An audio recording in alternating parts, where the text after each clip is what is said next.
안녕하십니까. 국어 대표 강사 강세진입니다. 오늘 지방직 국어 시험 치느라 전체적으로 각자 맡은 바를 열심히 하시느라 고생 많으셨습니다. 시험이 쉽든 어렵든 간에 여러분 최선을 다한 오늘 하루니까 자기를 꼭 다독여 주시고 이제 해설 강의를 좀 하려고 합니다. 작년과 좀 달라진 점이 있어서 일단 여러분과 처음 딱 들어갔을 때 1번부터 마저 들어가는 게 아니라 과거랑 좀 어떻게 달라졌는지 그 과정을 좀 되새기고 그 다음에 좀 진행을 해보려고 해요. 우리가 저 지방직이라 하면 좀 시험 문제가 어렵다라고 생각을 하면서 준비해왔죠. 그런데 이번에 있던 2023년도에 문장 성분 문제는 이전보다 훨씬 더 문제가 쉬웠습니다. 워낙 대표 문장에 나오기도 했고 어렵지 않게 풀었고요. 그 다음에 이제 두 번째로 어문 규정 문제도 차라리 과거에 있었던 문제를 보면 변별력이 좀 있으니까 내가 공부한 티가 난다라는 게 좀 있었는데 붙이다, 아름, 닫히다, 걷잡다 모두 기출된 내용과 흡사합니다. 그러다 보니 이 두 문제가 변별력이 없다 보니까 다소 준비를 많이 하신 분은 실망이 있지 않았을까 좀 우려가 있네요. 그 다음에 이제 문학과 독해에 대한 이야기를 드릴 거예요. 뭐 기존과 비슷한 선에서 14문제, 15문제, 14문제, 15문제 출제가 되었고 빈집은 여러분 좀 생소할 수 있는데 그 기영도 작품 중에 빈집은 좀 유명한 작품에 속해요.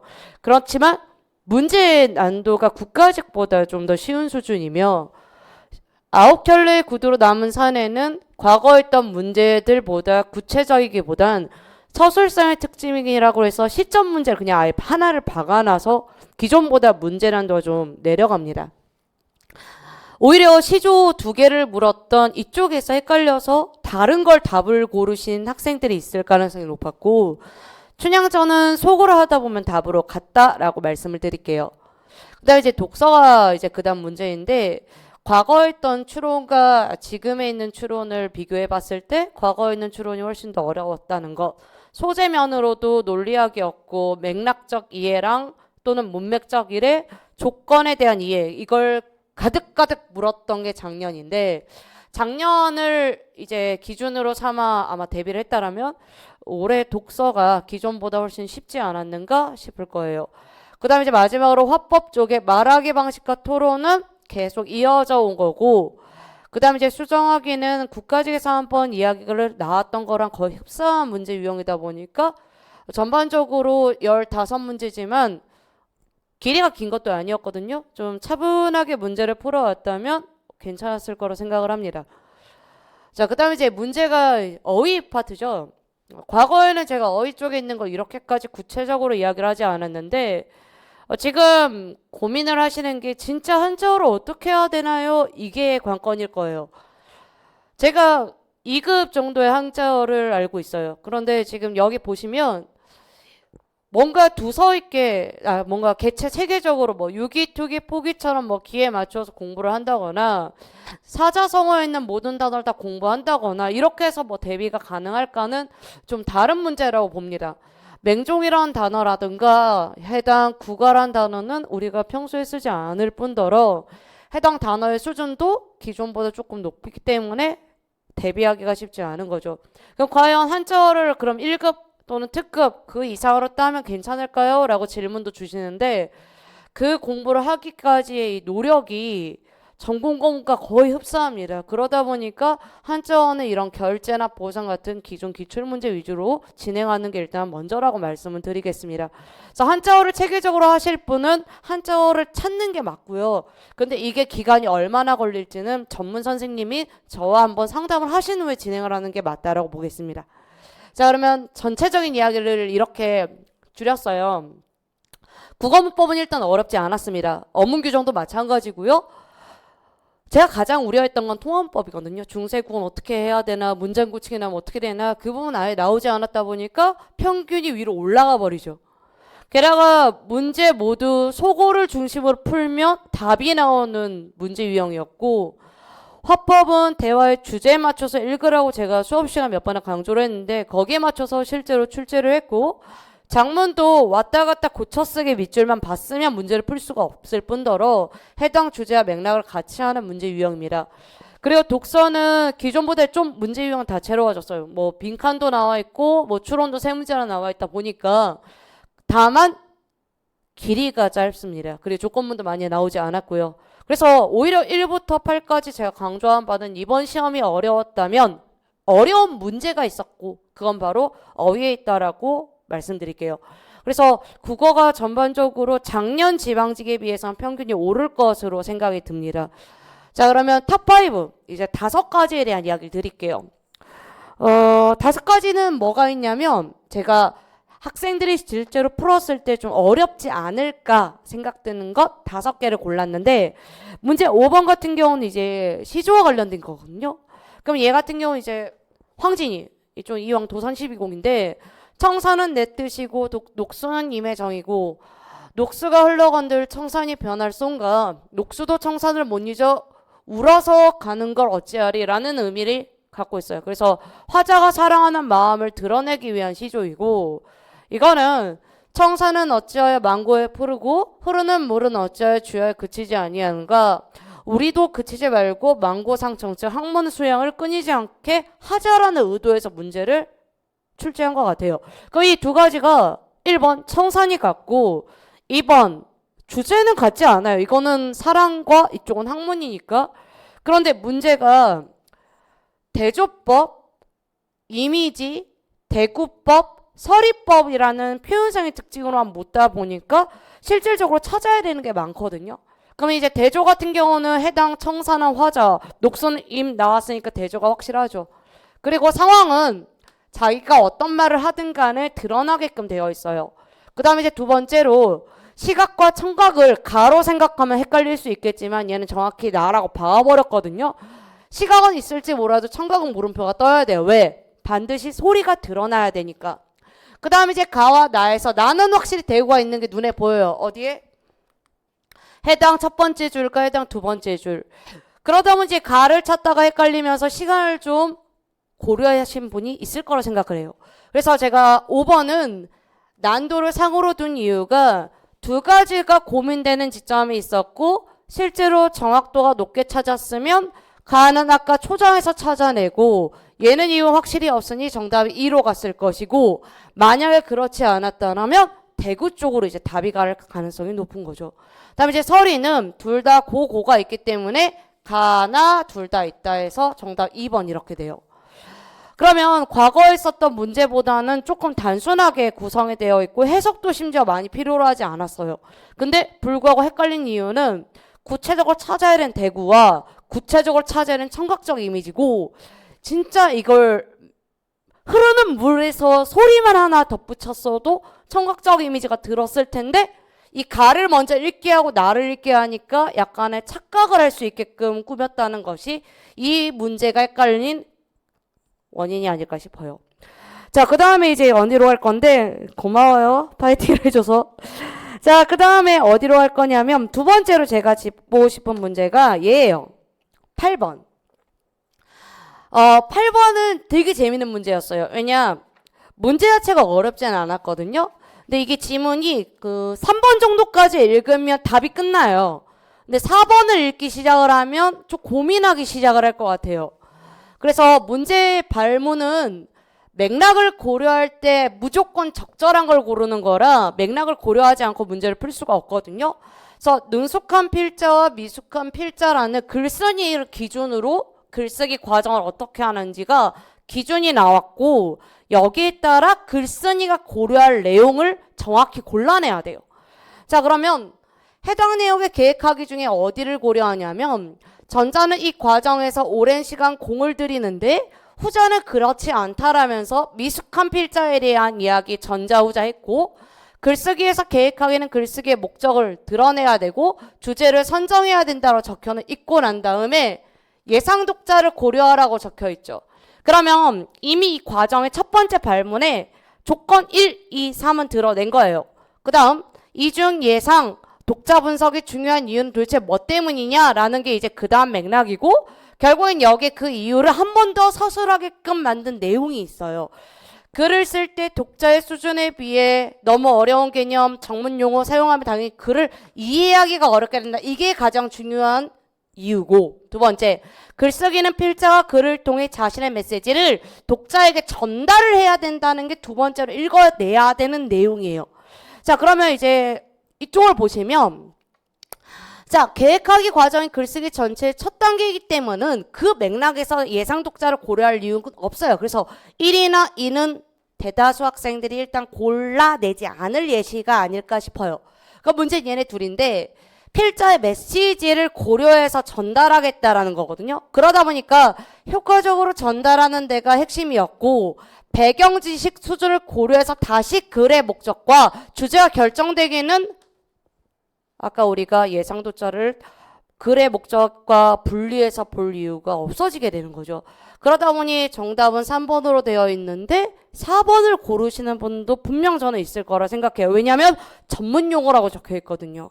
그래서 배경 지식 고려해서 써야 되지 않은가는 약간의 그쪽에서 보다 보니까 제가 이 두 문제는 약간의 착각을 하게끔 만든 문제 출제자의 의도가 깔려있다라는 걸 좀 선별해서 말씀드릴게요. 그러다 보니 문장에서 구성이나 그 선지로 가는 구성까지 좀 순서가 좀 기분이 나빠요. 그래서 저도 이걸 문제를 풀면서 8번은 별표를 쳐놨고 5번도 별표를 쳐놨어요. 그 다음에 이제 세 번째로 이제 고려하고 싶은 건 다 어휘예요. 우리가 세 번째 페이지 잠깐 같이 봐볼까요? 12번도 어휘고 13번은 어문 규정이에요. 14번도 어휘예요. 이 둘 다 상이라고 말하기는 어려워요. 최상이에요. 일단 구간은 우리가 쓰지도 않는 단어일 뿐더러 근데 약간 그런 느낌 있지 않아요? 한자어로 풀다 보면 약간 우리가 쓰지 않는 게 적절할 때가 많잖아요. 그러니까 약간 삘이 얘는 좀 두자 이렇게 푸신 분도 있을 거라고 생각을 해요. 근데 제가 얘를 처음에는 1번 한자 문제는 이렇게 풀어야 되거든요. 한자 유형이 있으니까. 한자 유형이 뭐냐면 음독을 해서 풀어야 되는 문제가 있고 음독과 한자어가 틀려서 해야 되는 부분도 있어요. 그래서 지금 이 여기에 적혀있는 이 선지가 일단 음독이 맞냐 이거예요. 그랬더니 적절하지 않은 거니까 음독은 맞을 거라 생각한 거죠. 얘 구가 맞고요. 얘 매수 맞는데 그럼 선생님 제가 이게 맞는지 안 맞는지는 어떻게 합니까? 라고 한다면 여기 있는 단어 수준이 사실상 고교 수준이에요. 하지만 여기 구가의 이 구자는 여기 이 구자 여러 개 있는 거 보이십니까? 그래서 행정구역 9단위에 있는 구에 말씀 원자가 붙어서 말로 하는 행동이거든요. 근데 이 우측에는 가 정도는 읽으실 수 있어요. 그러다 보니까 이쪽에는 12번은 어려운 이유 음독도 맞는지 확인해야 하고 맥락도 맞는지 확인해야 되다 보니 뜻풀이까지 읽어야 돼요. 그 시간상 좀 고려 대상의 문제가 맞죠. 그 다음에 이제 여기 보시면 알력이란 단어는 제가 아예 두 글자를 2급 수준에서 본 적이 없어요. 수준이 너무 높은 단어고 편달의 이쪽 편은 본 적 있지만 달 쪽은 좀 드물거든요. 그래서 이 두 가지도 단어 수준이 높다라고 말씀드릴게요. 자 이제 그 다음 내용이에요. 근데 중요한 거 이거 맥락을 읽어야 되니까 우리 회사는 올해 최고 수익을 창출했다. 전성기를 엄청 높이고 있다, 칭찬하고 있다 이런 맥락이 나오거든요. 그 다음에 이제 두 번째는 그는 오래 살아온 자기 명의의 집, 지가 오래 살았고 뭘 하려고 했는데 사는 사람이 없다라고 나왔잖아요. 파는 게 핵심인 거예요. 그걸 잘 읽은 사람은 이제 이번에 매수가 거둘 숫자로 저게 무슨 말인가 싶을 거예요. 그럼 이제 매도로 돌려서 보신 분은 이게 한자를 뭔지 모르겠지만 이제 그 부분에서 의심이 난 거고 3번의 알력은 신문기사에서 종종 나오는 단어고 4번은 파고기 덕분에 지도 편달 부탁드립니다. 혹시 아십니까? 그 스카이캐슬 가끔 나오는 단어인데 그거 덕분에 이제 많은 편달을 부탁드립니다가 해당 내용을 혹시 기억이 났다라면 좀 도움이 됐을 거라 저는 생각을 해요. 그러다 보니 한자어는 개인차가 상당히 커요. 내가 아는 단어가 나오면 너무 고맙고 모르는 단어 나오면 너무 두렵고 이러다 보니까요. 그래서 혹시라도 한자 본격적으로 공부하고 싶다 그러면 시사용어부터 본격적으로 지금 진행을 하셔야 될 거예요. 그럼 얘도 얘인데 그 다음에 있는 얘도 정말 대박이에요. 왜냐면 여기 있는 글자 중에 좀 틀린 글자가 좀 나와줘야 되거든요. 근데 이 장관이란 단어가 이 길장자를 쓰는지 장수장자를 쓰는지를 장관을 생각을 했을 때 우두머리라는 의미에서 뭘 써야 되는 거야 라는 의미가 파악이 안 돼요. 그 다음에 이제 두 번째로 얘는 갑을보란 말이에요. 근데 이 갑을보의 보가 저 어떤 보에 대한 개념과 어떻게 잡아야 될지 모르며 이 같은 보상인데 어려운 거예요. 근데 유일하게 디귿만 음이 달라요. 자, 마지막에 여러분 보라고 이제 한자 올려놨긴 했는데 얘는 말을 제자 써서 결제고요. 얘는 건널 제자를 써서 결제예요. 그러다 보니 무엇? 디귿에 있는 애는 여러분께 주고 시작을 해요. 그래서 여기에 제가 말씀드렸죠. 음독의 맥락의 뜻풀이까지 가는 문제가 어렵다 했는데 이게 총 2문제가 나왔고 출제가 다행히도 여기에는 12번은 그래도 음이 맞았고 14번은 여러분이 알아서 한자로 골라야 되니까 14번 쪽의 문제의 난도로 훨씬 더 올라가요. 그래서 하나를 틀렸다면 14번을 틀렸을 가능성이 높고요. 만약에 선생님 전 장관도 알고 결제도 알았어요. 그러면 보상의 페이크가 하나도 안 걸려요. 오히려 보상이 제일 어려운데 불구하고도. 그러다 보니까 이 4가지를 일단 말씀드릴 거고 이제 마지막 5번째인데 20번 문제 가볼까요? 자, 20번 문제는 이제 추론인데 추론 별표 치시고 추론이라고 말하지만 속어 문제예요. 참 이것도 최대한 내려고 노력을 했던 것 같은데 없어서 X 쳐서 답을 고른 학생들이 더 많다라는 의미죠. 자, 한글은 소리를 나타내는 표현 문자래요. 일단 문제의 난도가 어떻게 될지 모르니까 일단 글은 읽으셨겠죠. 그 다음에 한국어 문장을 읽는데 학습해야 할 글자가 적지만 한자는 vs 비교니까 음과 상관없이 일정한 뜻을 나타내는 표의 문자라고 나와 있죠. 오늘 제 분필을 안 들고 와서 좀 많이 부러뜨릴 것 같습니다. 그래서 한문을 읽는데 익혀야 할 글자 수가 훨씬 많다고 나와요. 그럼 2가지가 대비가 되니까 이거 본격적으로 대비 문제면 도대체 이걸 추론은 어떻게 할 수 있지? 라는 생각이 들죠. 근데 추론은 한쪽에 있는 정보만 주고 다른 쪽을 역해서 생각을 할 때가 있거든요. 그러다 보니까 한글이 무엇인지 한자가 무엇인지 정도는 구별을 해주고 진행을 하는 게 맞다라고 봅니다. 한문을 읽는데 이제 글자 수혜량 개념 잡았고 이러한 번거로움에도 한글과 달리 한자가 갖는 장점이 있다의 별표. 그러면 포인트는 보통 한글을 위주로 문제를 내는데 한자 쪽으로 이야기를 좀 많이 했죠. 한글에서는 동음 이의어가 문제가 됩니다 라고 이야기를 하는 거고 형태의 음이 같은데 밑줄자 뜻이 다른 단어가 많다 이거예요. 같은 가구인데 어떻게 해석을 해야 될지 같은 의사인데 어떻게 해석해야 될지 한자 쪽은 이야기를 못한다는 소리죠. 하지만 한자는 그렇지 않다. 예시 적으시고요.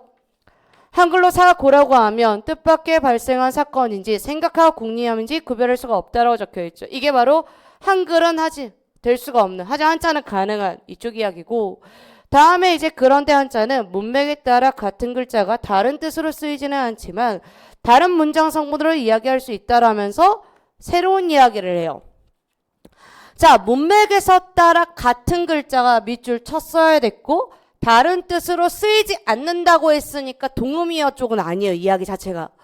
대신 문장 성분 이야기에서 여기 플러스 문장 성분이라는 기준이 하나 더 서요. 그러다 보니 여기 예시 이야기할 때 애인을 보면 이 단어는 동음이어와 관련된 내용이 아니라 문장 성분과 관련된 내용이야 라고 잡으셔야 선지 3번을 골라내서 뺄 수가 있고 그럼 답 바로 1번으로 가거든요. 근데 그분 아예 못 보시면 뭐야 이게 애가 어쩌라고 이는 어쩌라 이러면서 푸는 거예요. 왜냐면 다 숨겨놨기 때문에.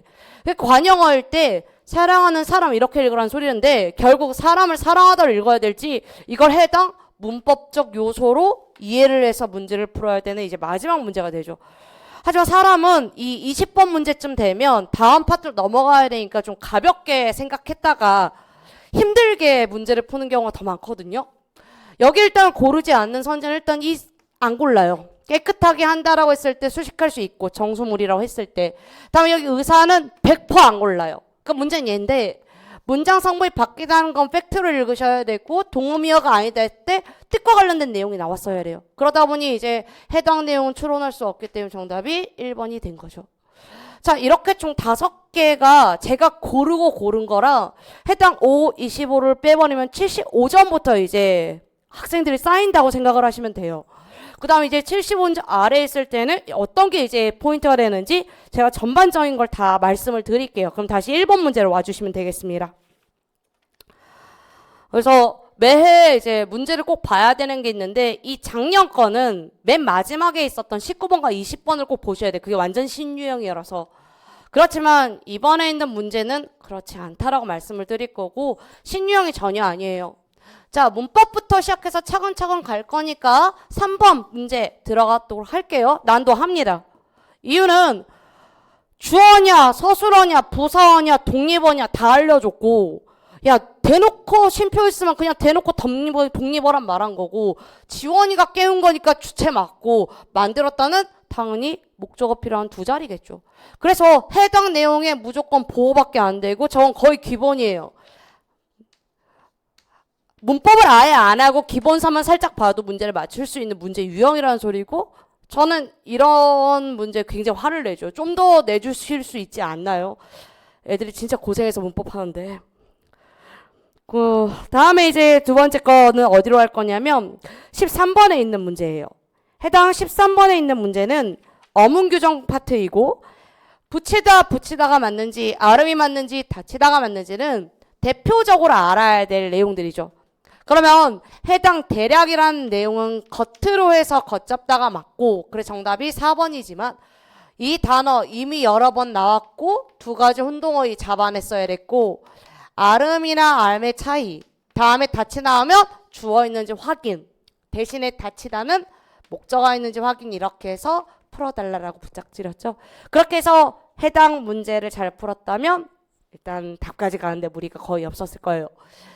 오히려 얘를 맞게 하고 이쪽을 좀 더 헷갈려 했다라면 문제를 내는 입장이나 문제를 맞힌 입장이나 조금 도움이 됐을 텐데 워낙 이게 딱 틀린 거라 나머지 게 헷갈릴 일이 거의 없었을 것 같아요.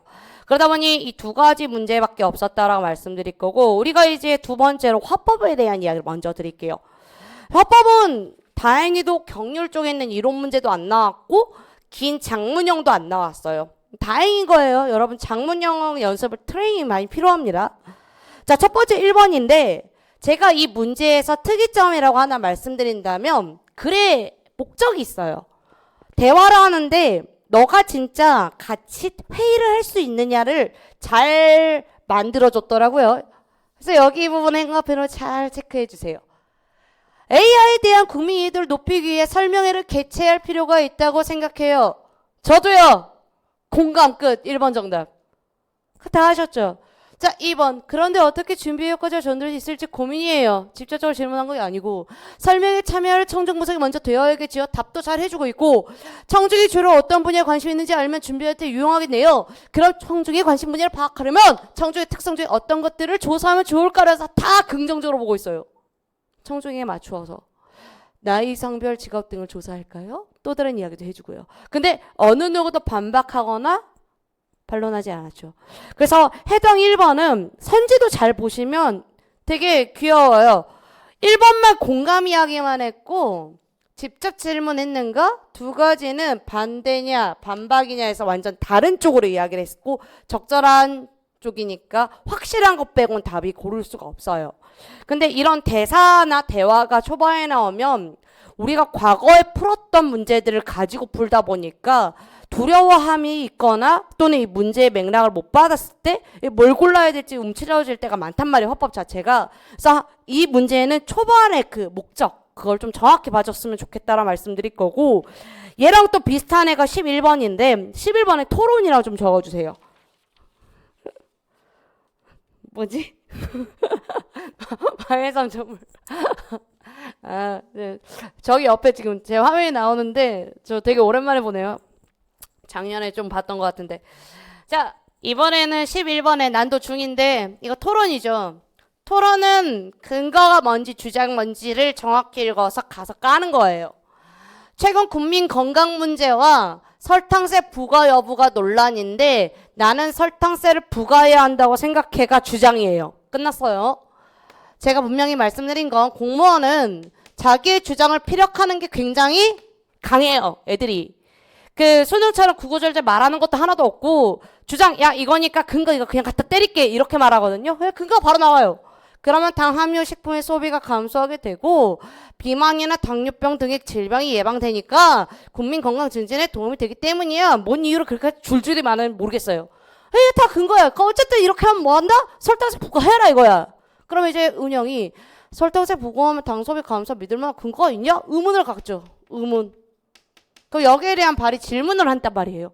그래서 은지가 세계보건기구 보고서를 보면서 한 번 더 이야기를 해줘요. 아, 있다 이거예요. 이걸 일명 확인 질문이라고 하는데 보통은 확인 질문을 이렇게 하기 전에 사회자가 한번 이야기를 해줘야 돼요. 근데 그렇지 않고 바로 본론으로 들어간 거고 당이 포함된 음료에 설탕세를 부과했더니 하면 이에 비례해서 소비가 감소한다고 나와 있다라고 알려줬죠. 근거를. 그랬더니 재윤이가 야 그건 나도 알아. 그런데 설탕세 부과가 질병을 예방한다는 건 타당하지 않거든. 얘과 관련되어 있는 것은 별개라라고 이야기를 하고 있고 여러 연구 결과를 보면 당 섭취와 질병 발생은 유의미한 상관관계가 없다라고 때려버리죠. 예방되니까 증진된다라는 내용을 닦아요. 그래서 재윤이가 제일 무서운 것 같습니다. 근데 이게 선지가 이제 이렇게 나와 있는데 은지가 일단 제일 많죠. 첫 번째 발언 동그라미, 두 번째 발언 동그라미. 그 어차피 이게 각 한 사람당 하나씩 말하는 거예요. 그러면 첫 번째 발언에서 화제 제시한 거 맞죠? 운용에는 반대하고 있는 게 아니라 말을 해서 이것이 어떻게 되는지 근거를 제출하라고 했죠. 두 번째 발언은 자신의 중요성에 대한 근거를 제시한 게 맞고요. 은지가 제시한 주제의 근거를 완전히 부정하면서 까버리죠. 그래서 정답이 그래서 2번인 거예요. 그래서 맞고 아니고 2번. 그래서 오히려 사람 이름이 아닌 찬성과 반대가 나왔다면 오히려 의아한 문제인데 저게 사람 이름으로 나오다 보니까 입장 차이만 고려하면 문제를 풀 수 있는 문제 유형이었고 화법은 조금씩 굳어지는 것 같아요. 대화를 해서 얻어내는 팀풀 또는 이렇게 어떤 의견을 제시했을 때 근거에 대한 합리성. 자 그러면 장문을 할 건데 이번엔 7번을 잠깐 보도록 하죠. 다 난도 중이라고 했는데 저는 솔직히 중하 정도로 보는 문제들이에요. 그래서 여러분이 지금 이 국어 시험이 그렇게 어려웠나라고 질문을 들으면 잘 모르겠는데 이런 응답이 거의 평범할 거예요. 왜냐면 문장이 막 어렵거나 막 와닿으면서 야, 이 문제 진짜 어렵지 않냐? 이런 것들이 막 독해나 화법이나 작문 또는 문학에서 벌어진 게 아니다 보니까. 자, 이번에 7번에는 이거 읽으실 때 1, 2, 3, 4, 5 이 자체로 확인하면 오히려 더 헷갈렸을 것 같아요. 주제는 정해져 있어요. 조선후기의 서어로 불린 천주학은 학이다. 배울 학. 짐작할 수 있듯이 종교적인 관점과 비교하는 학문적인 관점에서 벌어졌죠. 당시의 유학자 중 서학 수용에 적극적인 이들까지도 서학을 무조건 따르자고 주장하지는 않아야 돼요. 왜냐면 학으로 받아들였으니까. 왜냐면 분석의 대상이기 때문이니까 이 맥락이 다 자연스러워요.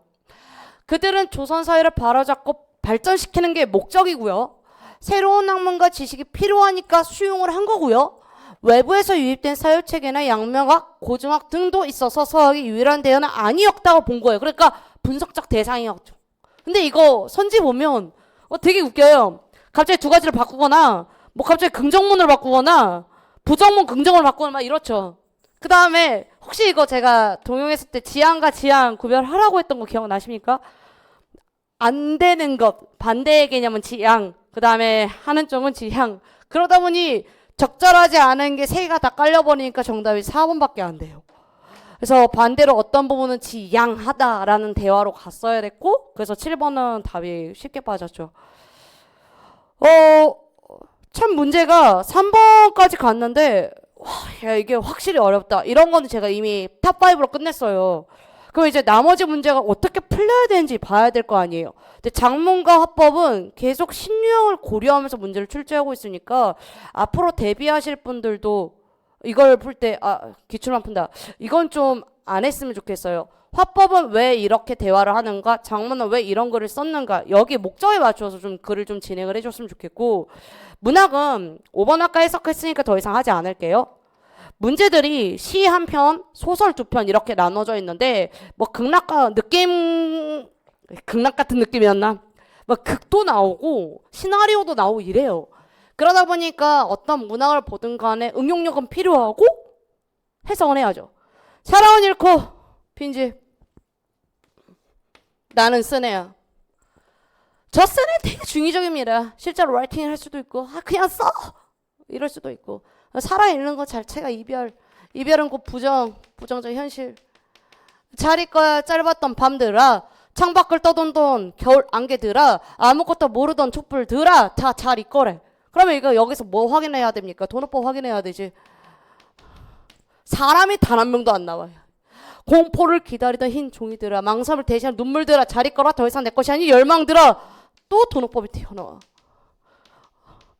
뭔가 공허에 계속 뭔가를 말하고 있는 사람의 삶이고 장리처럼 직유법 나와 있고요.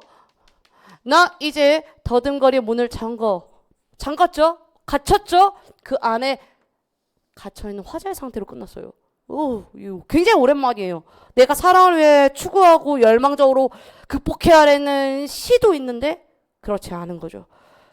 그러면 자 여기 있는 내용 보시면 제가 기존에 있는 문제보다는 조금 쉽다라고 말씀드리는 게 이게 적절하지 않은 쪽 문제가 더 쉽거든요. 대상들 호명했죠. 자기 안타깝죠. 그냥 끝났어요. 변수가 없어요. 빈집은 상실감으로 공허해진 화자의 내면이 맞고 사랑을 잃고 해서 끄집어냈어야 돼요.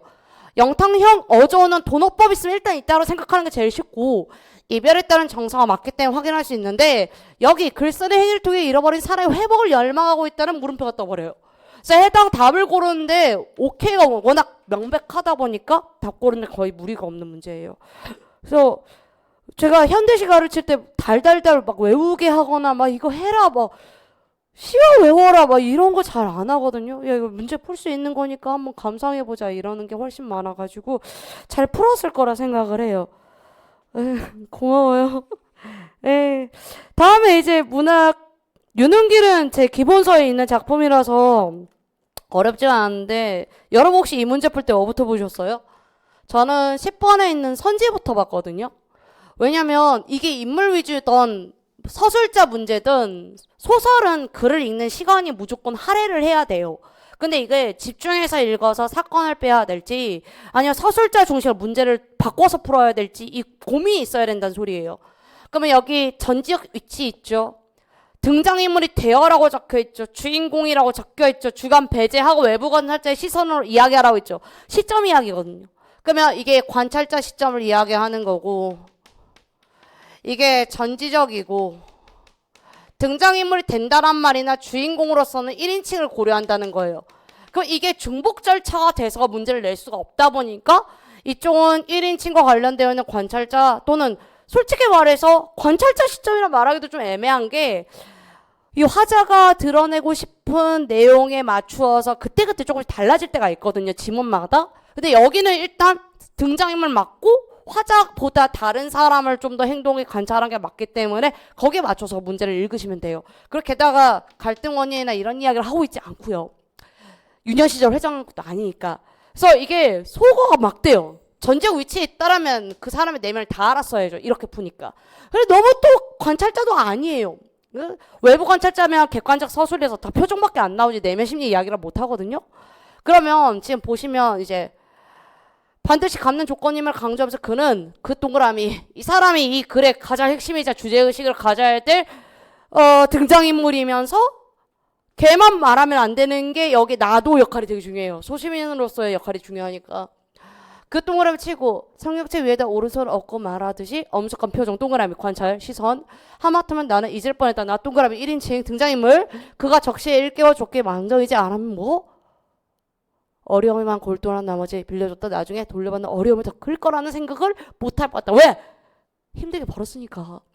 그렇다 끼니조차 감당 못하는 주제에 막벌이하면 어쩌다 간간히 얻어걸리는 출판사 싸구려 번역 일 가지고 어느 해가 빚을 갚을 것인가. 어느새 책임에 따른 동정은 피하는 게 상책이었다. 다 나의 심리죠.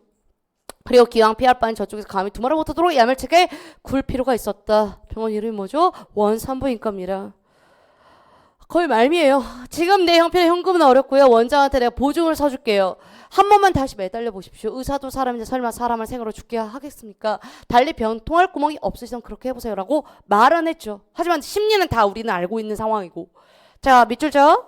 이미 눈치를 챈 모양 관찰. 도전자의 기색이 슬그머리 죽고 수줍음이 돌아왔다 했을 때 표정 쪽을 보는 거거든요. 그는 고개를 좌우로 흔들어 봤다. 다 외적 이야기를 하고 있어요. 관찰. 그러다 보니까 이 문제는 속어적으로 했었을 때 서술자의 특징이 워낙 두드러지다 보니까 정답을 보는데 거의 무리가 없었을 거고 좀 익숙한 작품이다 보니까 좀 수월했을 거예요. 대신에 문제의 난도는 시점만 나왔다 보니까 좀 사실 중하 이 사이에 있는 문제 유형이에요. 16번 춘향전에 대한 이야기를 드릴게요. 이제 마지막 문학이네요.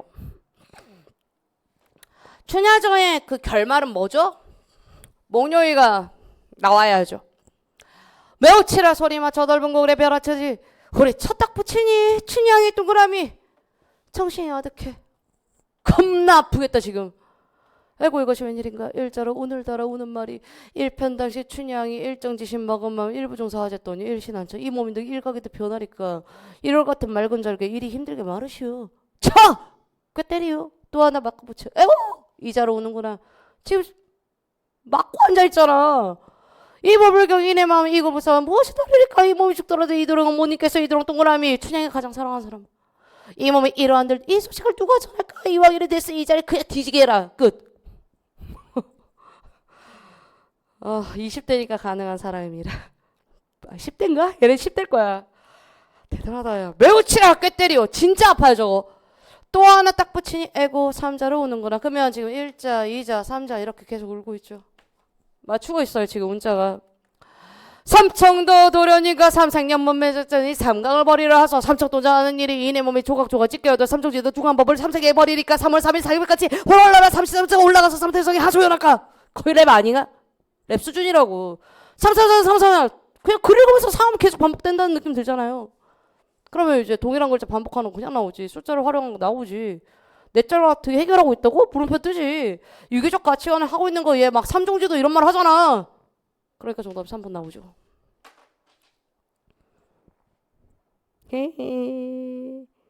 귀엽네요. 고마워요. 여러분과 문학을 할 때 제일 즐거운 건 뭐냐면 우리나라 문학 재밌는 거 많아요. 근데 중요한 거는 문학을 감상하는 것과 문제를 풀어내야 될 의도는 좀 달라요. 이거는 쉬운 문제 유형이에요. 왜? 춘향이가 단 한 번도 안 나와요. 결국에 글자나 표현 양식에 맞춰서 문제를 풀면 되는 거죠. 그래서 문학 쪽에도 난도가 좀 높으려면 이제 상황적 해석이 좀 필요하거든요. 그 부분이 좀 없었다라고 말씀드릴게요. 그러다 보니 문제가 이게 공부를 했는데 왜 시험 문제가 이러지? 이런 느낌이 그래서 많이 와닿는 거라고 전 말씀드릴게요. 자, 이제 그 다음에 우리가 해야 될 파트는 뭐죠? 독서죠? 독서로 이제 하나씩 유형으로 잡아서 들어갈 건데 이번에 의아한 문제 바로 가다 맥락 문제죠. 여태까지 제일 어렵게 잘 내놓고 왜 이렇게 됐어요? 라고 물어보고 싶은 질문 아니었습니까? 독서는 아이들의 전반적인 뇌 발달에 큰 영향을 미친다. 그 다음에 독서를 많이 한 아이는 그럼 여기 독서와 관련된 이야기밖에 안 나오는데 여기 A 교수 튀어나오고 그에 따른다 하면 그냥 답 다 준 거 아닙니까? 갑자기 이철함이 먼저 나오면 안 되잖아요. 왜? 조건문이 빠져 있으니까. 그리고 저거는 그냥 뭐 내용 제투가 아니라 나다 아니냐? 또 나가. 아니 이게 원래는 맥락에서 좀 헷갈리고 막 소설 이런 그런 게 아예 없었습니다. 그러다 보니까 이번 문제 약간 여러분 이거 초안에 1페이지 딱 풀었을 때 야 1번 괜찮은데 2번도 느낌이 좋아. 3번 쉬워. 괜찮아. 4번 조금 어렵지만 그래도 할만한 고유어 바꿔쓰기. 5번 약간 헷갈렸어. 6번 해볼만해. 이렇게 나가고 있었을 거예요. 그래서 시간도 좀 조절도 잘했을 것 같고 이번에는 이거 8번 했으니까 이제 더 이상 하지 않겠습니다. 6번 일치브리치 가기 전에 중심 내용 보기 좀 갈게요. 중심 내용은 과거든 지금도 똑같이 글 끝까지 읽는 겁니다. 자, 교환 가치는 거래를 통해 발생하는 가치래요. 교환 가치. 다음에 사용 가치라는 개념이 있어요. 어떤 상품을 사용할 때 느끼는 가치래요. 전자가 시장에서 결정이 될 거고요. 객관적이고 후자는 개인에 따라 다르다는 점에서 주관적이죠. 사용가치는 그래 사람마다 다른 거고 상품에는 사용가치와 교환가치가 섞여 있는 거고 교환가치가 아무리 높아도 나에게 사용가치가 없으면요 구매하지 않아요. 왜? 나한테 가치가 없으니까. 하지만 이 같은 상식이 있을 때 상식이고요. 통하지 않는 케이스가 있다라는 거죠. 예시. 공연 티켓 100만 원. 야, 100만 원. 갑자기 너무 예시가 와닿았어. 어떤 사람이 이 공연의 가치는 돈으로 환산할 수 없어요. 등의 댓글들을 보고 나서 이런 거 10개 보면 이게 생긴단 말이야. 진짜 사람들. 나도 그래. 똑같아. 그에게 그 공연의 사용가치 처음에 없었으나 댓글로 인해서 잘못 판단한 거죠. 우리 시장에서 많이 듣자. 사람들 많이 사. 좋은 거야. 안타깝게도 그는 그 공연에서 조금도 만족하지 못했죠. 그러면 어디에 미줄자? 만족도가 낮죠. 이 사례에서 볼 때 건강한 소비를 하기 위해서 이게 목적이죠. 목적. 구매하려는 상품의 사용가치가 어떤 과정을 거쳐 결정된 것인지 곰곰이 생각해 봐야 한다. 나에게 얼마나 필요한가. 이게 중심 내용 아닙니까? 그러면 해당 내용 어차피 일체불이체로 싹싹 지워줘요. 그런 다음에 가장 중요한 거 뭐 내가 필요한 것에 맞추어서 사용가치가 맞는지 확인하고 정답을 골라내는 게 중심 내용 문제예요. 그러다 보니 중심 내용은 선지를 꾸밀 때 일치불일치로 일부를 꾸미고 적절하지 않게끔 만드는 키워드를 주니까 어찌됐든 글을 끝까지 읽으셔야 돼요. 그 다음에 이제 일치불일치에 맞추어서 제가 몇 가지 함정 선지를 이야기해 드릴 건데 페이지는 어디로 할 거냐면 독서는 이상하게 이 페이지에는 없어요. 뒷장 넘기셔서 3페이지로 가시면 이 개별 이야기부터 시작을 좀 해드릴게요. 17번. 얘는 문제가 어려운 내용은 아니야. 고소설의 유통 방식이 구연이 하나가 있고 문헌이 하나 있다라 기준 알려줬고 구연에 의한 거 1, 구연자의 역할 2, 이 방식에 있는 단점까지 이야기했어요. 한 개까지. 그러니까 그 다음 뭐 나옵니까? 문헌에 의한 유통, 차람 1, 구매 2, 상업적 대여 3. 그러니까 정보 확인랑 관련된 문제잖아요. 그러다 보니까 여기 보시면 그냥 정기수 하나 나오고 차람 나오고 그냥 나오는 거야. 그냥 제약 있냐 없냐. 셋째가 여부. 정보 확인 문제라서 가장 쉬운 구조가 있고 해당 차람에 대한 내용에서 없는 내용을 말했기 때문에 적절하지 않은 거 2번 골랐죠. 그랬으면 기본적인 일치불일치 문제는 다 한 거예요. 근데 문제는 제가 어디다 별표를 칠 거냐면 18번을 별표를 좀 쳐주시면 좋겠습니다. 형합회도 어디 체크할 거냐면요. 본기 28권, 지99권, 표 3권, 열전 10권에 체제로 되어 있다. 이렇게 되어 있는 거예요. 형합회 체크. 전체 분량의 5분의 1이라고 이야기를 했어요. 5분의 1. 저 계산을 일일이 하고 있다라면 진짜 멋있는 사람이고 수록된 인물 86명, 신라인이 가장 많고 백제인이 적다라는 정보, 처음 나오는 정보, 내가 모르는 정보. 수록 인물의 배치에는 원칙이 있는데 앞부분에 명장, 명신, 학자 등을 수록했고 다음에는 관직이 있지 않았으나 기릴 만한 사람을 실었대요. 그럼 지금 정보를 말을 하는데 삼국사기가 이렇게 구성된 것도 내가 처음 봤고 기준이 여러 명이 있다는 정보가 2차로 있고 해당 원칙이 있다는 걸 3차로 하니까 정보량이 상당합니다. 그 다음에 있는 내용 반신의 경우라면서 해당 반역자에 관련되어 있는 내용을 따로 이야기를 하는데 얘를 이야기를 왜 했냐 이거예요. 이들을 수록한 까닭 이유 나와 있고요. 왕을 죽인 부정자 행적을 드러내야 반면교사 삼는 데 있다라고 팩트로 알아야 되고 그 목적에 부합하지 않는 내용이 있어 흥미롭다고 했으니까 나쁜 점이 아닌 칭찬했나 보다 바로 반론해서 생각했어야죠. 그래서 예시로 연개소문을 이야기를 했고 이 사람의 어떤 장점을 이야기했는지 포인트를 잡아서 당나라에 대적하는 민족적 영웅 모습을 확인하고 삼국사기에 대해 신라 정통론에 기반이 있다라는 팩트 안에 유교적 사관에 따라 당시의 지배질서가 공고하겠다는 목적도 아래 연개소문의 역할이 무엇? 기초평가와 달리 다면적 중추적이었다는 걸 잡아내야 되는 지문이에요. 그럼 해당 앞에 있었던 그 문헌에 의한 세책가랑 어떤 구성이 달라요? 그거는 해당 구현이 있어. 문헌이 있어. 야 니들이 모를까 문헌 1, 2, 3 알려줄게요. 주제가 갈리고 내용이 정리가 되죠. 삼국사기란 게 있다. 여기 인물이 개 많아. 왜 많은 줄 알아? 원 이런 이유에 있어. 근데 여기에 얘가 하나 있거든. 근데 이 녀석이 말이야 반면교사를 삼으려고 해서 얘를 들었는데 다른 역할도 해. 니들이 한번 잘해봐라. 이렇게 해서 문제 낸 거라 다채로워요. 수능식 문제에 걸맞는다 그러면 18번이거든요. 18번처럼 내줘야 문제 다채롭고 볼만하죠. 그러면 여기에서 어디에 체크할 거냐면 4번 선지 체크하세요.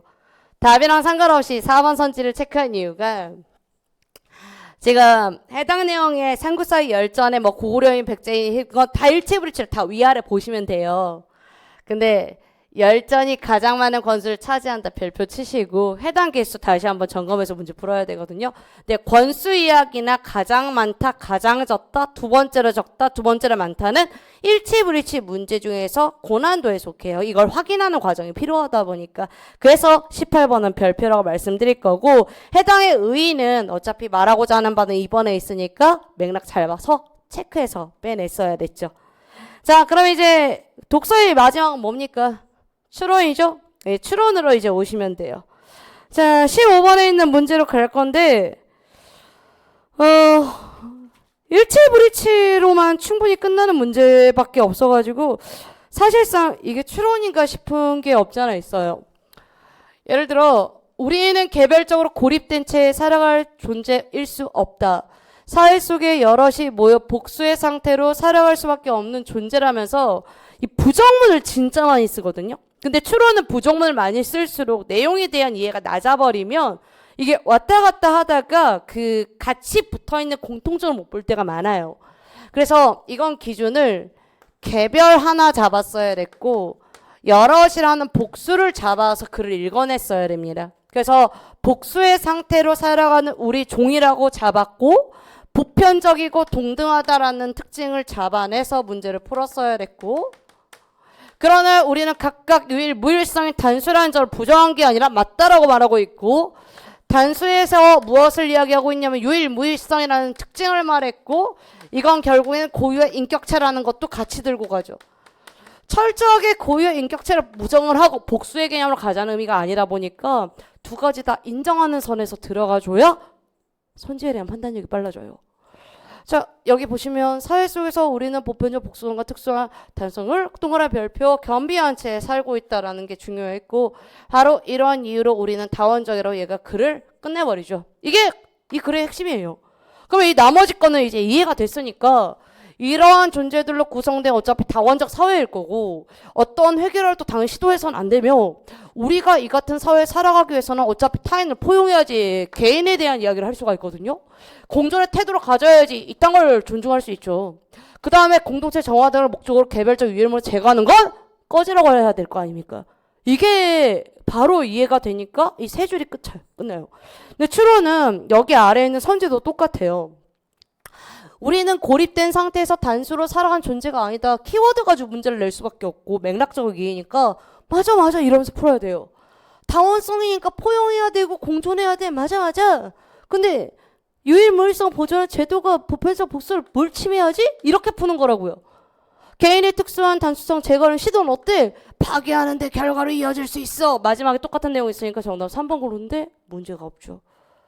추론은 이렇게 초반부 주제를 잡아내는 게 중요하다 보니까 문제 발문을 좀 잘 보셔야 되거든요. 그럼 추론에 대한 기준이 잘 나와요. 자, 그러면 이 추론이 뒤에 두 개가 있어요. IQ도 있었으니까 IQ 한번 봐보죠. 19번. 이것도 좀 재밌게 읽었었는데 이거 목적 체크하셨나? 의무교육 제도 실시하면서 정규학교 교육에 입학하기 어려운 지적장애와 학습 부재한을 가려내고자 한다. 저의 목적이죠. 밑줄 쳐. 의무교육 제도를 실시를 하면서 벌어진 일이에요. 이에 기초학습 능력을 평가를 목적으로 1905년 최초 IQ 검사 이루어졌다. 이 검사를 통해 비로소 인간의 지능을 구체적으로 수치하고 객관적으로 비교할 수 있게 되었다 했을 때 최초의 기능성에 대한 이야기가 나왔죠. 다음. 오랫동안 IQ가 높으면 똑똑한 사람, 그렇지 않으면 머리가 좋지 않고 학습에도 부진한 사람 판단했다. 물론 IQ가 높은 아이는 당연히 그렇지 않은 사람보다 읽기, 계산, 사고 기능 다 높아요. 이는 IQ 검사가 기초학습에 필요한 최소 능력인 언어 이해력, 어휘력, 수리력 등을 측정하기 때문에 그렇고 IQ가 높다고 하면 실제로 저게 다 높아야 되는 거죠. 그러면 지금 이 내용이 IQ 하나밖에 안 나왔거든요. 그 다음 조건은 높다, 낮다밖에 안 나왔어요. 그 다음 플러스 조건은 언어 이해력과 어휘력과 수리력 이게 다예요. 그러면 모든 문제는 다 여기 안에서 내야 된다는 소리예요. 학습의 기초 능력을 측정하는 IQ 검사에서 높은 점수를 받은 아이는 동일한 능력을 측정하는 학업 평가에서도 높은 점수를 받을 가능성이 당연히 크겠죠. 근데 반론 일부만을 측정한다는 게 IQ 검사의 핵심인 거예요. 그러면 전반적인 특수한 것을 드러내는데 IQ는 아닐 수도 있다는 거잖아요. 그래서 이 문제를 고를 때 1번 딱 읽자마자 최초의 IQ 검사는 학습 능력이 우수한 아이를 뭔 개소리 이러면서 풀었으면 완전히 잘 읽은 거예요. IQ 검사 만들어지기 전에는 수치로 비교할 수 없었다. 일치불이치고요. 이건 IQ 높은 아이라도 전체 지능은 추론이라서 말미 읽었어야 확인할 수 있고 IQ가 높은 아이가 읽기 능력치에 대한 이야기거든요. 당연히 좋을 확률이 높죠. 그러니까 정답을 골라낼 때 1번은 목표치가 아예 안 맞으니까 충분히 추론, 다시 말해 위에 가지 않아도 이 내용이 말하고자 하는 말랑 동일한 걸 골라내시면 돼요. 그래서 그러다 보니까 좀 막 어렵게 좀 나와주면 이거 어려웠어 신유형이야 막 이러고 싶은데 저는 그렇게 오버하는 사람도 아니고 이 문제에 대한 이야기들이 어렵게 선지를 꼬은 것도 없거든요. 차라리 제 동영이 더 어려워요. 지금 상황 보면. 그다음에 이제 마지막으로 어휘 이야기하고 끝낼 텐데 자 모두 첫 번째 페이지에 있는 어휘부터 갈게요. 과거의 어휘가 더 어려웠어요. 한자어니까 어렵다라고 하는데 작년이 가나안에 대한 이야기, 점잖이에 대한 이야기를 하다 보니까 더 어려웠고요. 해당 맹종 단어, 탈피 단어, 재고 단어는 부유하다라고 했을 때 연못 위를 헤엄치는 연잎이라고 하면 의인법 같은 느낌 안 들어요? 그래서 제가 봤을 때 이 문제는 소고 했는데 4번의 느낌이 안 좋아서 이렇게 골랐을 가능성이 높아요. 근데 이 바꿔쓰기 있는 문제는 하셔야 됩니다. 제가 몇 가지는 공부하라고 말씀드릴게요. 첫 번째 시사용어는 공부하시고 두 번째 혼종어휘도 제발 하시고 혼동어휘 세 번째 바꾸어 쓸 수 있는 것 고유어랑 한자어 이건 반드시 좀 해줬으면 좋겠습니다. 그래야 좀 속어라도 해서 답으로 가는 길로 가죠. 그렇게 해서 보시면 12번은 아까 했기 때문에 이제 더 이상 해설하지 않을 거고 14번도 마찬가지입니다. 저는 이 해설 강의를 준비를 할 때 그래도 저한테 주어진 시간에 맞추어서 하려고 노력을 했거든요. 사실 20개의 강의는 다 끝났어요. 이 시험을 보면서 여러분이 보통 정도의 수준이라고 생각을 했다라면 어렵게 낸 부분이 없다라고 말씀드릴 거고 대신에 탑 5개 중에서 어려운 건 어휘 쪽이니까 앞으로 준비하실 분은 한자어에 대한 고민을 좀 많이 했으면 좋겠습니다. 그리고 제가 여러분께 마지막으로 해드리고 싶은 말은 이 시험이란 건 1년 내내 고생을 해서 얻어내는 평가 그 자체예요. 그러다 보니까 아쉬운 게 제일 큽니다. 준비가 많은 학생일수록. 저도 그 감정을 잘 이해하고 있기 때문에 오늘은 수고한 자신한테 칭찬을 많이 해주시고요. 다음에 있는 결과치는 그 다음이니까 오늘은 오늘의 자신한테 좀 축복과 칭찬과 행복감을 좀 많이 주었으면 좋겠습니다. 그럼 저는 이만 물러가도록 할게요. 지금까지 강세진이었습니다. 감사합니다.